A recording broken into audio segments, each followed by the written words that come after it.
why didn't I do this 2 years ago? It's like so good. So the big question is, what are top agents doing to absolutely crush it in real estate, grow their teams and add more transactions year over year while so many struggle? To get the answers, we interview top real estate agents to learn their secrets to success. Listen, we believe every agent should make a minimum of $100,000 per year, and we're on a mission to make this happen.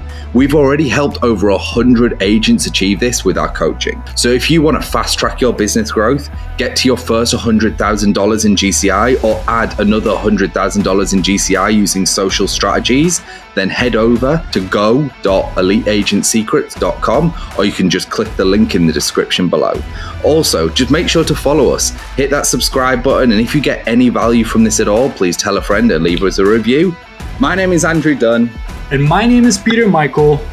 Welcome to Elite Agent Secrets. I wanted to roll into your third and final topic, which is actually about not taking no for an answer, which once again, funnily enough, intertwines with your golf, with your golf buddy who you harassed until he gave you a house sale. So, not taking no for an answer. This is, unpack this for us.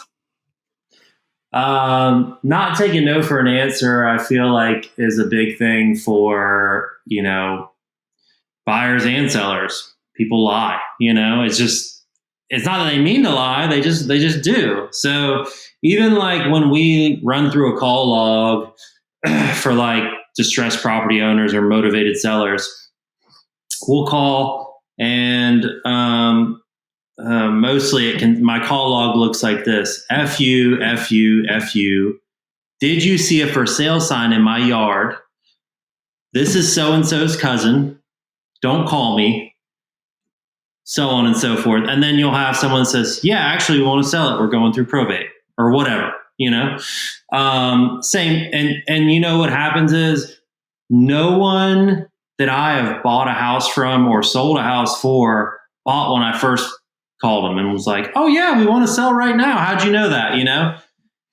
They sold on the follow-up is when they sold on the fourth, fifth, sixth, seventh, eighth follow-up. That's when they sold. And what happens is, I bet you today too, if I go into that call log of everyone I've ever dialed over the past 7 years, everyone I didn't follow up with, I bet you if I pull the tax records, I bet that property sold.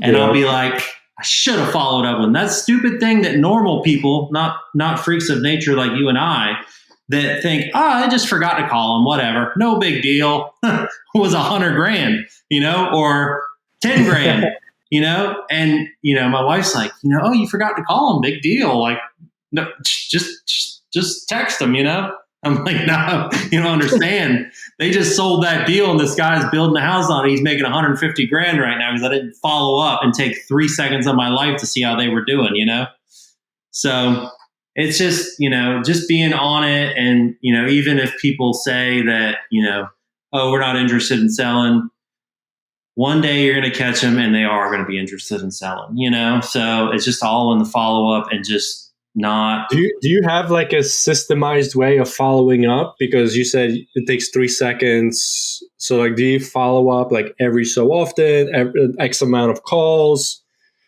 Do you just constantly just hammer them? Like when you have, 15 minutes downtime, what does that look like?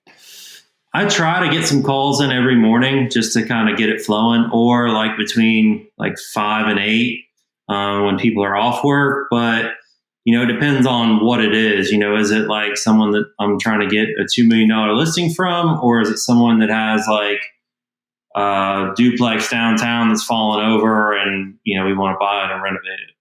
It depends on your demographic and your audience, but usually I just use a CRM system like Follow Up Boss or something like that. Shout out to Follow Up Boss, and just do it in there. And that way, a couple things. One, you can do it on a single dialer. Some states don't allow it. South Carolina isn't one of those states. And two, it's just easy to track. But if it's like a different thing, you can put it in a Mojo triple and hit it like that and call too, and then get other people that are like ISAs too to jump on it, So you do have an automation sequence kind of in place or a system around it. And is this something that you kind of set and forget, or are you constantly tweaking and changing to find better results? Or do you have someone in your team, maybe of your staff, that's kind of into the marketing side of things? I constantly tweak it and stuff like that. We do. We're just getting into using like VAs, like virtual assistants and stuff like that, like out of the Philippines. And it's actually like, I was always like, I didn't want to do that. Dude, it's like, why didn't I do this 2 years ago? It's like so good. And these people are trained and educated and know like real estate, CRMs and stuff like that pretty proficiently. I'm kind of a control freak, so I constantly critique it, but they are also managing it too, which is a big thing, So is that taking the initial calls off your hands now? Does that mean you are literally solely focused on the sale and like, when the buyers are more serious? Is that when you step in these days? It depends. So if it's like distressed property owners or motivated sellers, I'll you're hitting mass, so I'll let them typically take those. But if it's like, a neighborhood, there's a neighborhood not far from where I live called the Crescent. Most of those houses in there, even a teardown is like $1.5 million. So, I'll try and carve out some time to call on those people and follow up with them and see, just so I can kind of dominate that neighborhood. And it's more cost effective for me to do that too, Got it. Yeah, that makes sense. It's one of the beauties of automation and getting the system set up, and also VAs now. It's like it's leverage. This is something we harp on about. We're big on. It's like every agent we've ever met. I'm sure you're in this book. It's like the sales side. Like you like selling the homes, you like cashing the checks, you like doing that side. And there's all the other stuff eventually you want to hand off, right?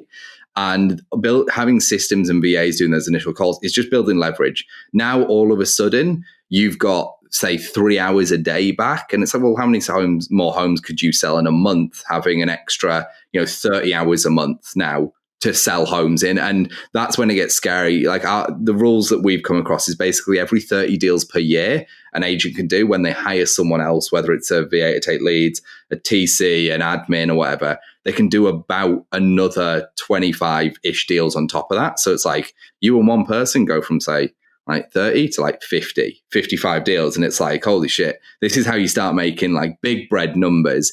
And it's not as hard as people think, but there is learning. Like you said, like you learn through pain, and like we're very much the same, I think, without maybe a willingness to admit it. It's like we fuck up all the time, but it's like we iterate very, very quickly. That's the difference. Like that's wrong.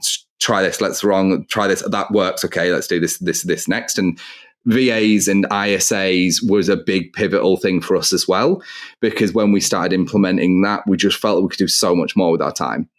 Like so much more with our time. Like it's like, okay, well now all the very initial, fill out, say, a Facebook form on our side. It's like, okay, well they can call them, see how far out they are, get an understanding of the homes they want. And then when the buyers are kind of there or sellers are there, then we jump on, and then it's like, okay, we can do deals with these people, because, it's a bit more of a numbers game. For us, it's about every 100 or so leads, we'll get, 1 to 3 deals out of it. So, there's definitely time commitment from the lead gen side. But with that being said, JJ, I want to give you the floor. So if people are wanting to buy or sell a home in Charleston, or if you're looking for team members, or if you've got something else going on, I don't know, how could people reach out, whether it's phone, email, website, socials? Let the people know where to find you. Yeah, so if you guys want to reach us, we're pretty much on call day or night. We'll have me or one of the team members available. Check us out on Instagram, YouTube. Our handles at Charleston Empire Properties. My personal handles at the Shaw of Charleston, and our website's there. You can fill out a form. We'll contact you immediately. And if you want any of those off-market deals, give us a shout too. Some of those I love beautiful the little wink. That's it. Yeah. And yeah, for those listening who aren't watching on YouTube, you just missed the wink. So make sure to go and hit us up on YouTube too. JJ, it's been an absolute pleasure. Everyone, we hope you enjoyed listening to this episode and learning from JJ as much as we did. And we will see you in the next one. Oh, and by the way, would you consider yourself a maverick? Are you an agent, team leader, broker owner who is constantly striving to push boundaries and smash goals? Well, we've already helped over 100 agents go over $100,000 per year in GCI. So if you're interested in learning more about our courses and coaching to help you scale your business, then head over to go.eliteagentsecrets.com.